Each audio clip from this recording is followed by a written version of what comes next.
Hello everyone, this is Joe and we have arrived at the last video of our series on sorting auralizations. In this video, we'll take a look at everyone's favorite quicksort, another O of n log n algorithm.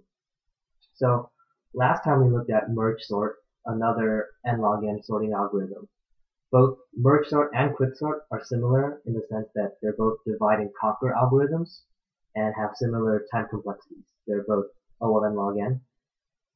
And that's because both algorithms break the array into two halves and recursively sort those halves. However, quicksort does it a bit differently than merge sort. So what quicksort does is it picks a pivot. Now the pivot selection method varies across implementations. Some just pick the first element as the pivot, whereas others pick the midpoint or a random index, but that's not what's important. What's important is that at each recursive step in the quicksort algorithm, we partition the array into two halves bisected by the pivot. So what that means is once the partitioning is complete, the pivot ends up in its proper sorted index with everything less than it to its left and everything greater than it to its right. Then these two halves or partition, which aren't necessarily in sorted order, they become recursively quicksorted with the same process. Eventually, the combination of all the pivots ending up in the right place and all the base cases of just one element, like merge sort, all of these eventually form the final sorted array. Okay, enough talk. Let's walk through the algorithm now. So once I do the first pass, what we're going to see is that the first pivot will be selected and everything we partitioned as I described. So let's go ahead and do a run.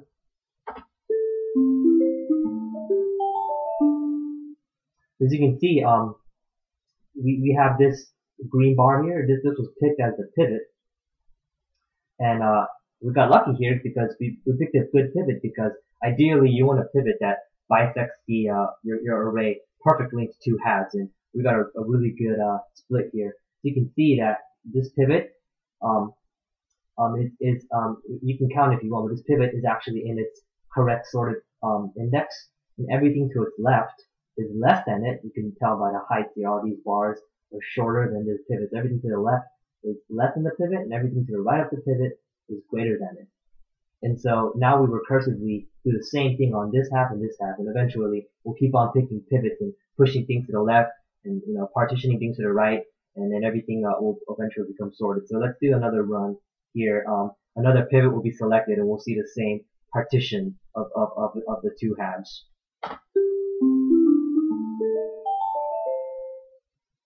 So sometimes your pivot ends up in something like this, like right next to your end of whatever window you're looking at. So we're looking at like this window right here, just this half here, and the pivot ended up all the way to the right. So that's not as good as a good pivot, because then we don't really have that two equally sized halves. And so that's why sometimes quicksort can degrade to an O of n squared algorithm if your pivots don't actually end up splitting the array into equally sized halves. A case when that can happen is if you have an array of elements that's already in nearly sorted order.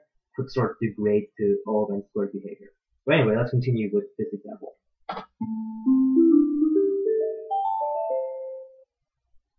So not a good pivot again.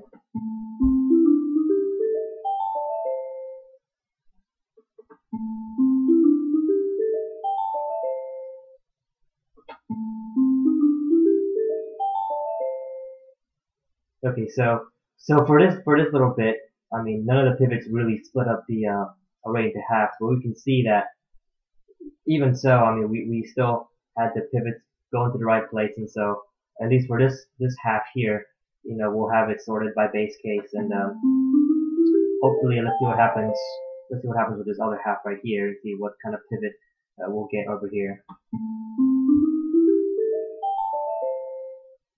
Okay, so we have a decent split here. We have a pivot that came in the middle, and everything to its left, these two bars, are less than it, and everything to its right, these three bars, are greater than it.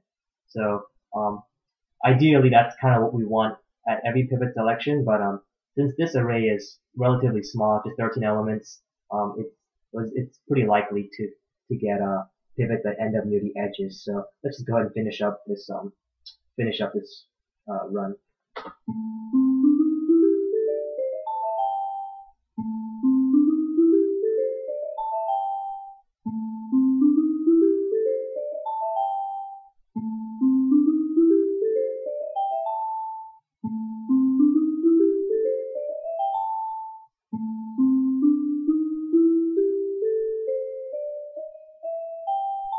And there you go. We have the final sorted array.